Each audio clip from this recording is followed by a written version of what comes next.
अगर आप कोई छोटी जैपनीज कार लेने वाले हैं तो हाईली रिकमेंड कि आप ये गाड़ी भी कंसीडर करें। यह Suzuki Swift GLX CVT 2025 model.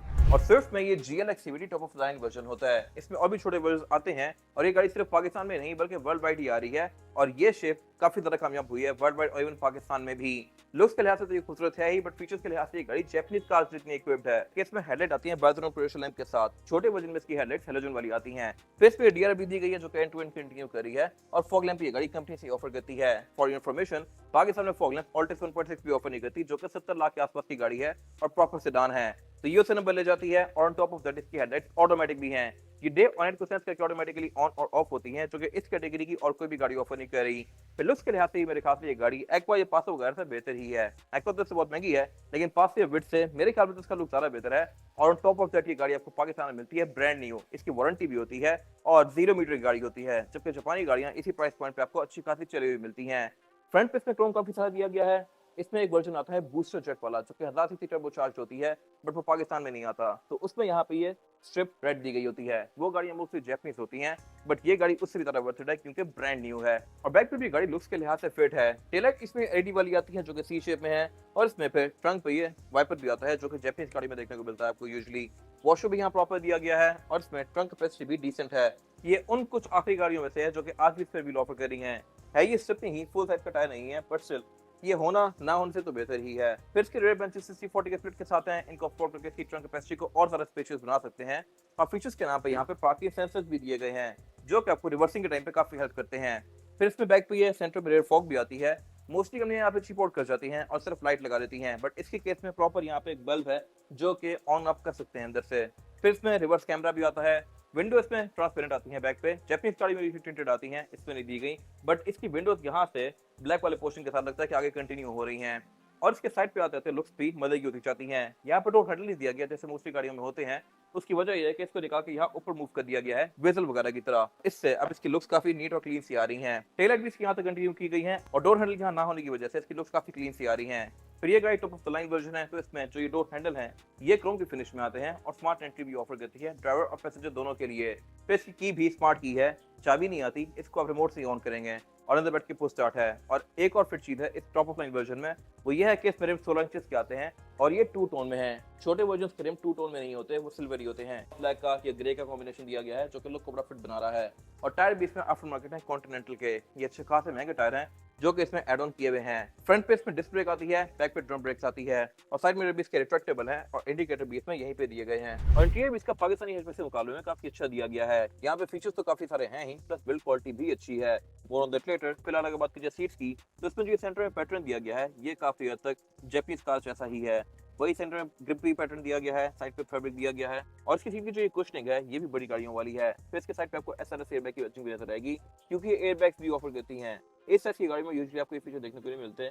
Even Fortuner भी सिर्फ 3 एयरबैग्स ऑफर करती है। फिर इसका सेम फैब्रिक कंटिन्यू किया गया है इसके आर्मरेस्ट वगैरह पे भी। और डोर्स की लुक भी इस गाड़ी में डिसेंट है। स्पीकर ये गाड़ी 4 ऑफर करती है और टॉप ऑफ लाइन में इसके जो डोर हैंडल्स हैं ये क्रोम में आते हैं।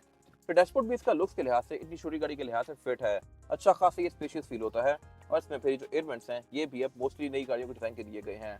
सेंटर में इसके ये एंड्रॉइड पैनल है और इसके भी फीचर्स डिसेंट हैं। इसमें Bluetooth, aux, navigation, USB, YouTube वगैरह ये सारा कुछ आता है। इसको वाईफाई से कनेक्ट करके आप इसमें ऐप्स भी डाउनलोड कर सकते हैं।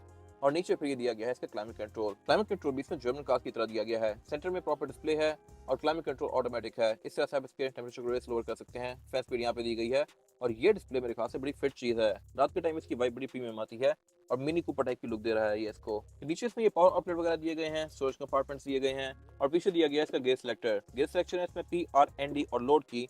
मैनुअल वाला सीन इसमें नहीं है, मैनुअली आप इसको नहीं चला सकते, लेकिन इसमें स्पोर्ट का बटन दिया गया है गियर के साथ ही, जिसको आप टैप करके इसको स्पोर्ट मोड में कर सकते हैं। ये स्पोर्ट मोड इफेक्टिव है इस तरह से कि ये गाड़ी RPM को थोड़ा सा होल्ड करके रखती है।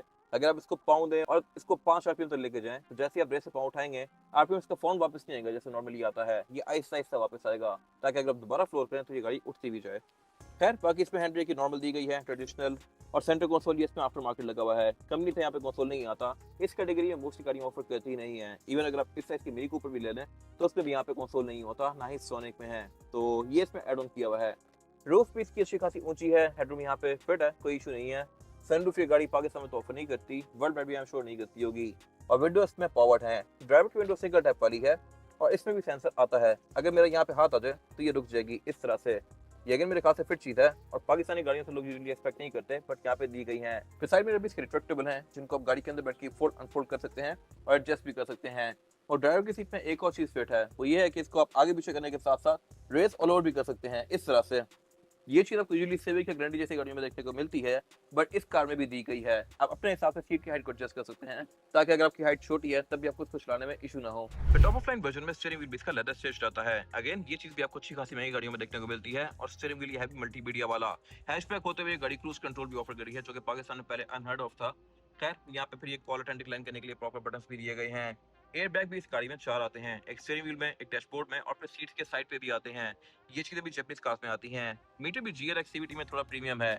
इसमें ये फ्यूल के गेज वगैरह यहाँ पे दिए हुए हैं, जबकि इसके छोटे वर्जन में इसमें ये डिजिटल गेजेस आते हैं फ्यूल वगैरह के। तो मीटर भी इसमें टॉप ऑफ लाइन में डिफरेंट दिया गया है। लाइट्स भी इसकी वैसी हैं जैसा कि आजकल मोस्टली नई गाड़ियों की आ रही हैं। अगर आप नई लैंड क्रूजर्स देखें या फिर नई प्राडो वगैरह देखें या नई स्पोर्टिज वगैरह देखें, तो उनमें इंटीरियर की लाइट्स रेड होती हैं। तो सेंटर में इसका ये MID दिया गया है, जो कि आपको इस गाड़ी की बहुत सारी स्टाइल शो करवाएगा। और एक और फिर चीज यहाँ पे ये है कि इसमें जो हेडलाइट्स हैं ये ऑटोमेटिक हैं। डे ऑन नाइट को सेंस करके ऑटोमेटिकली ऑन और ऑफ होती हैं और इसकी फॉग का कंट्रोल भी यहीं पे दिया गया है।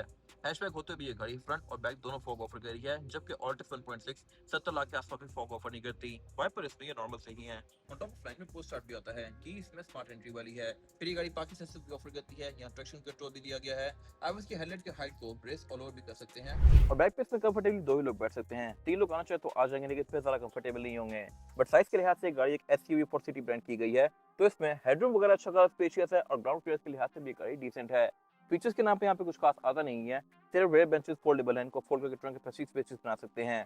और हेडरेस्ट यहाँ पे दिए गए हैं, प्लस सीट बेल्ट भी कंटिन्यू करी हैं, लेकिन एयरबैग इसमें यहाँ कंटिन्यू नहीं किए गए, फ्रंट पे ज्यादा दिए गए हैं। बाकी इसमें एंटी एग्जिट भी आसान है, लेग रूम यहाँ पे थोड़ा सा कॉम्प्रोमाइज है। और इंजन ये गाड़ी पाकिस्तान में एक ही मेन ऑफर करती है, 1200 सीसी पेट्रोल नेचुरली एस्पिरेटेड। इसमें एक और इंजन आता है टर्बो चार्ज वाला, और उसके लिए यहाँ पे जगह काफी सारी छोड़ी हुई है। इंजन भी इसका काफी स्पेशियस है, लेकिन इंजन पीछे पीछे है, यहाँ पे इसके टर्बो चार्जर का इक्विपमेंट आता है। खैर पाकिस्तान के लिहाज से ये गाड़ी बहुत सफिशिएंट है। ये इंजन 1200 सीसी है, लेकिन 82 हॉर्स पावर प्रोड्यूस करता है। टॉर्क है इसका 113 न्यूटन मीटर और डे टू डे यूज के लिहाज से ये बिल्कुल सफिशिएंट है। और इसकी एक और फिट चीज ये है कि इंजन 4 सिलेंडर है। अगर आप विड्थ लेते हैं इस एरा की, तो वो गाड़ी 3 सिलेंडर होती है और उसमें वाइब्रेशन काफी होती है। वो हर टाइम खड़े हुए एक वाइब्रेट करती रहती है, अंदर आपको फील होगी आइडलिंग पे। 500 का भी सेम इशू है, इसमें वो इशू नहीं है। ये गाड़ी बिल्कुल स्मूथ है और ऑब्वियसली पावरफुल भी काफी ज्यादा है। सुजुकी की गाड़ियां होती भी काफी रिलायबल हैं, पार्ट्स भी इनके आपको इजीली मिल जाते हैं और पावर के लिहाज से भी सफिशिएंट होती हैं। फिर इस शेप के बारे में एक और फिट चीज ये है कि आपको एवरेज भी अच्छी देती है। कंपनी क्लेम करती है कि ये गाड़ी 15-16 की एवरेज सुकून से देगी, बट ये गाड़ी इससे बेहतर भी दे देती है, डिपेंडिंग अपॉन ड्राइविंग पैटर्न। और एक और मजे की चीज है इसकी ट्रांसमिशन। मोस्टली इस कैटेगरी की गाड़ियां ट्रांसमिशन ऑफर करती हैं सिंपल, बट इसमें ट्रांसमिशन CVT है। CVT में 7 गियर होते हैं और ये गाड़ी हाई स्पीड पे जाके भी कोई खास रेव नहीं कर रही होती। ये एक और अच्छी चीज है। और फिर इसमें स्पोर्ट्स मोड भी आता है। एंगेज वो गियर के साथ दिए गए बटन से होता है। फिर इसमें ABS और ESP भी आता है, इलेक्ट्रॉनिक स्टेबिलिटी प्रोग्राम। और इसके फिर इंजन बे में ये प्रॉपर इंसुलेशन भी दी गई है। ये कि मेरे खास से फिट चीज है। और इसके इंजन बे में नीचे शील्ड भी दी हुई हैं, जो कि आपको सिटी या यार्स वगैरह में देखने को नहीं मिलती। तो इंजन बे भी इसका काफी नीटली पैक्ड है, जो कि यूजुअली आप सुजुकी की गाड़ियों से एक्सपेक्ट नहीं करते। यहाँ पे भी इंसुलेशन दी हुई है और यहाँ पे प्लास्टिक की फ्रिल भी दी हुई है। इसका यूज ये है कि आप जब बोनट खोल रहे होते हैं और आपको लैश ना मिल रहा हो, तो आपका हाथ इसको लग के जले ना। प्रॉपर यहाँ पे प्लास्टिक की फ्रिल दी हुई है, जो कि इससे तो कंपैरेटिवली काफी कम गर्म होती है। ओपन स्टैंड से होता है और इसके अलावा यहाँ कुछ खास है नहीं। ये 25 स्पोर्ट है और 13 हमारे ड्रिवन है। इसकी डिमांड 47 लाख है और सेगमेंट स्पोर्ट के पास अवेलेबल है। अगर आप इसके बारे में कोई इन्फॉर्मेशन लेनी है तो आप ये भी नंबर कॉल कर सकते हैं या फिर सेगमेंट स्पोर्ट को विजिट कर सकते हैं, जो फरावन पेंटिंग में DH के ऊपर कवर से लोकेटेड है। अगर आपको वीडियो पसंद आई है तो उसको लाइक जरूर कीजिएगा, चैनल को सब्सक्राइब जरूर कीजिएगा और अगर आपके पास गाड़ी से रिलेटेड वीडियो है तो कमेंट सेक्शन में शेयर भी कीजिएगा, ताकि वो लोग जो गाड़ी कहने वाले हैं वो आपकी राय से फायदा उठा सकें। अपना ख्याल रखिएगा। Thank you.